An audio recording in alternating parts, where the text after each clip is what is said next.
Was ist eigentlich Metcalfes Gesetz und was hat das mit der Zukunft von Kryptos zu tun? Und was mit den massiven Kursschwankungen von Bitcoin und Kryptos? Zuerst muss ich etwas Wichtiges sagen. Mein Video dient nur zur Weiterbildung und Unterhaltung. Es ist keine Finanzberatung oder Empfehlung. Informiere dich immer selber gründlich. Kryptowährungen haben massive Schwankungen und sind hochriskant. Stimmt das? Raoul Pal ist anderer Meinung. Er schaut auf langfristige Trends und worum es bei der Blockchain wirklich geht, nämlich das Wachstum eines Netzwerks. Und darum ist Raoul Pal sehr optimistisch. Sein Tweet hier: nur als Erinnerung, du kannst nicht tägliche oder wöchentliche Charts verwenden, wenn dein Zeithorizont in Jahren gemessen wird. Entweder bist du dabei für die Netzwerkadoption mit der Zeit oder du bist ein Trader. Ich, also Raoul Pal, bin kein Trader in Krypto. Schwankungen wie zum Beispiel 50% Ausschläge in dieser Anlage sind ihm völlig egal. Das ist natürlich ein sehr starkes Statement, aber wie begründet er das? Wichtig zu verstehen ist, dass er die Trends rund um Kryptowährungen aus Sicht von Netzwerkeffekten anschaut. Er vergleicht es also zum Beispiel mit der Ausbreitung von Internet oder dem Wachstum von Google oder Amazon. Dabei basiert er stark auf dem Metcalfe'schen Gesetz. Das Metcalfe'sche Gesetz besagt, dass der Nutzwert eines Netzwerks im Quadrat zur Anzahl seiner Mitglieder wächst, während die Kosten nur linear zur Teilnehmerzahl steigen. Kurz zusammengefasst geht es darum, dass ein Netzwerk, je mehr Teilnehmer es hat, desto wertvoller ist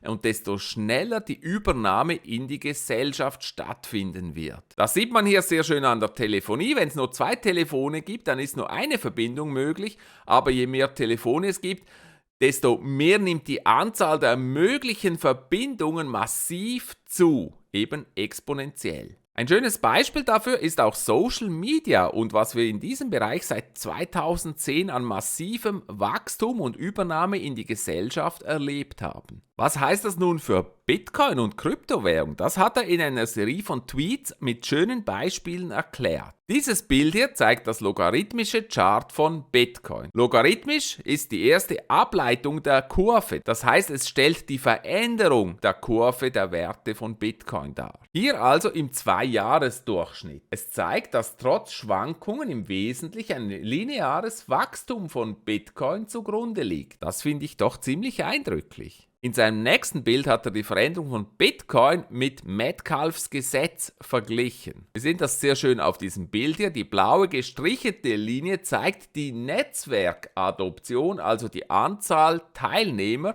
und das wird hier verglichen mit der Veränderung des Bitcoin-Preises. Aus dieser Kurve leitet er nun ab, dass der Preis von Bitcoin gemessen an der Größe des Netzwerkes eigentlich zu billig ist. Das ist interessant.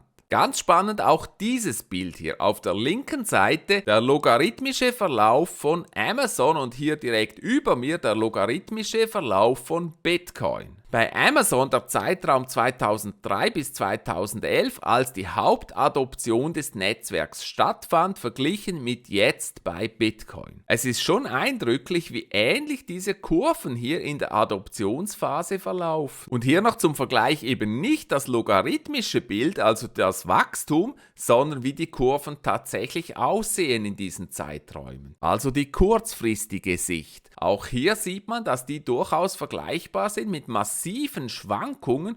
Die Schwankungen bei Bitcoin allerdings noch etwas ausgeprägter natürlich als damals bei Amazon. Er hat dann noch angefügt, dass bei Amazon nach diesem Zeitraum die Kurve massiv nach oben gegangen ist. Und daraus schließt er nun, all dieses Kurzfristige ist nur Lärm, Noise. Das logarithmische Chart ist die Wahrheit und das logarithmische Chart nähert sich an Metcalfes Gesetz an, also die Ausbreitung, die Übernahme eines Netzwerks. Wenn du die kurzfristigen Schwankungen nicht nur als Lärm wahrnimmst, sondern darauf emotional reagierst, dann hältst du wahrscheinlich eine zu große Position für deinen kurzfristigen Zeithorizont. Viel Glück und nimm eine Beruhigungspille. Hier sein Statement. Mit diesen logarithmischen Charts und Blick auf die Netzwerkeffekte, finde ich, gewinnt man eine ganz andere Sicht auf, was da gerade im Moment abläuft. Was meinst du dazu? Kann man diese Vergleiche tatsächlich so machen? Kann man das heranziehen, um auf die Zukunft von Kryptos zu schließen? Ich bin sehr gespannt auf deine Kommentare.